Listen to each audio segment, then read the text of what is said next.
Dive in for the belt? Thrust first? Pull and dodge? A sumo bout is full of scarily consequential decisions, and sumo wrestlers, especially if good, are pretty much inured to bad outcomes. They are also used to having immediate chances to put things right. The bouts come thick and fast, different moves can soon be tried. And how this affects their approach to everyday life is something worth exploring, perhaps in a separate post. This post does not seek to defend Asanoyama. In opting to visit a hostess bar when he was publicly told not to, he made a bad decision. In opting to lie when the truth could so promptly be revealed, an even worse one. But missing from this story so far is an analysis of Asanoyama's scope to opt. As an individual, Hiroki Ishibashi, his real name, can opt to do or not do with a high degree of freedom. But I'm unsure the Asanoyama character he's become can. What does being Asanoyama entail, apart from winning bouts? Significantly, being nice to his patrons, many of whom are loyal to the stable, or his master, or even his ex-master, over him. Who are these patrons? How do they get their cash? We mostly seem to find out from tabloid stories, the ones they are brave enough to run. From the silhouettes in the swirling mist, we can say these patrons are likely to be on the older side, and successful men not used to hearing the word no. They are also likely to view hostess bars and related establishments as a natural part of their existence, as part of how life should be lived and happiness pursued. And, to firm up their sumo bond, they want the wrestlers to join them in that life, to be involved with what they themselves like doing. This has been the story for generations. There's a reason why the Rakugo line about wrestlers craving booze, women, and money is so funny. It's because it's true. And to those who look beyond the humour and at the process, also quite disturbing. The 22-year-old Hideki, from a middle-class Ishibashi family, straight out of uni and new to Tokyo, could never frequent Asanoyama's favourite bar.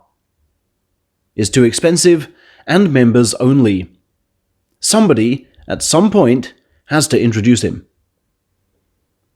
The same goes for 18-year-old Kosuke Horikiri and 15-year-old Yuki Watanabe, now Abi and Ryuden. And nearly every other wrestler yet to be caught, for there must be others. Yet despite the very different backgrounds and character quirks, all these men seem to end up socializing in the same way, glugging alcohol, tossing banknotes, and surrounded by women. Just as their seniors did, just as their coaches did, likely with the same patrons. It's largely assumed that this craving of theirs is innate, and there might be some truth to that. But we can't deny the shoves down craving road they receive, the power behind them, and the way they're gently ushered past all possible escape routes by patrons footing their bills. And you can't help but wonder, if supporters clubs were more open, transparent, democratized, run by people of diverse backgrounds and incomes, introducing wrestlers to a wider range of interests, whether booze, money, and women would hold so much sway. Now this sumo culture is hardly hidden, meaning every tabloid claiming scoop does so with tongue firmly in cheek.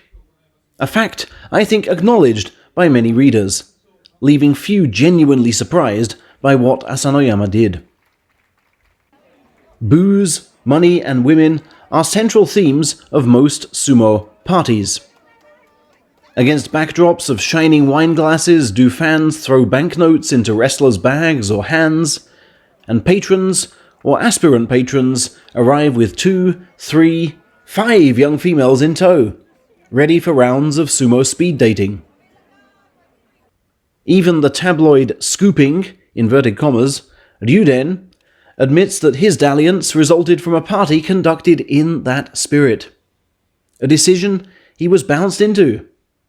Basically, my words, a patron saying, "Come on, Ryu, nice restaurant, my treat. I'll bring some girls who say they want to meet you. Why not see what happens?" And between the patrons' blinkers flash the thoughts. He's a sumo wrestler. That's what he's supposed to like. It's the party thousands of patrons like me have thrown. Which is how the tabloids maintain their remarkable act of reporting as sensational something which they know not to be. For if this sumo behavior wasn't common, how would they know exactly where to station their spies? Sumo press chief Shibatayama's response to Coach Tokitsukaze's misdeed summed it up. "Be careful, friends, because you never know where a tabloid hack might be," was what he said, thereby showing zero confidence in sumo's collective will to shun the 3 pleasures and obey pandemic rules. Not for the first time must the introduction of rules so alien to the sumo mind be questioned. And so must the decisions of the tabloids. Pandemic reporting should be an investigative journalist's highest calling, or close to it.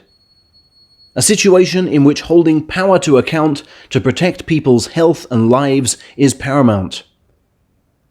As individuals, I'm sure these tabloid writers had the option of pursuing public health threats ahead of gossip. In the last surviving humanized corners of their brains, they may even have felt morally impelled to change their reporting values in these unique times, and ask the toughest questions of politicians who believe the most potent weapon against infectious disease to be prejudice. But as employees of their tabloids, they are not free to opt. Their bosses made it abundantly clear that even as their Japanese compatriots died and lost their jobs in huge numbers, they would not change. That in times of misery, it was doubly important for readers to be shown celebrities mired in further misery. Thus, even if their readers stayed home through choice or joblessness, these writers went to work as usual, tailed wrestlers as usual, and attacked them for breaking rules that they themselves ignored. And there's a yet more sinister reason why Asanoyama has come to suffer. As I said in my Hibikiryu piece, these tabloids feel duty-bound to attack individuals to save the system. In their world, Japan is a glorious land in which everything would be perfect were it not for the tiny few bad apples.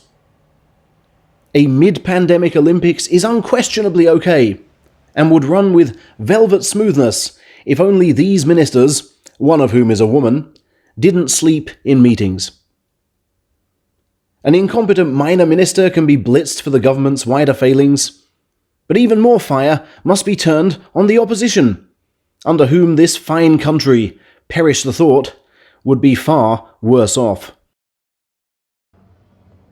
And while lower-ranked officials carrying cans for their seniors' policy failures makes for great copy, the central narrative of the Japanese being too clean a people to be troubled by a pandemic must be enshrined.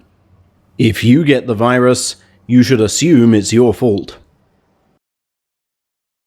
Which leads to some highly frustrated tabloid writers, salivating attack dogs on leashes, whining mournfully, as all juiciest topics are removed from reach and view, one, by bosses and political masters, leaving them with nearly nothing to bite.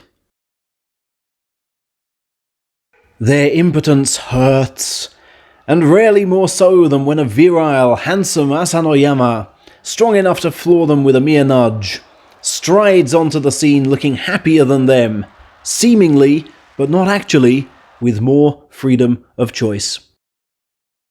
That is where all their anger goes, through the shaking fingers punching every keyboard key. So bitter do these hacks feel that when given the chance to actually save Abi from persecution by revealing he's not the only sumo rule breaker, they choose to laugh at the injustice and type some more, then grin at the thought of just how screwed Asanoyama's going to be after they've tailed him for another 10 months. Sumo fans needing morale boosters don't even figure. These wrestlers are going down because the hacks need a boost. Reassurance that Mr. Pandemic narrative, despite all the knocks he's taken, can at least still stagger forward and try to make sense. And when they proof their columns meant for higher crimes they can't cover, instead filled with the takedowns of 3 sumo wrestlers, 2 of whom went to bars the government should close, but finds any excuse not to preserve its no-lockdown badge of honour, they must somehow try to convince themselves that this really is a good deed, done for the public good. But all the discerning public seems to see is a single ozeki being blamed for an entire system's failings, which hardly seems fair, or brave, or, for the long-term health of the nation, a good decision.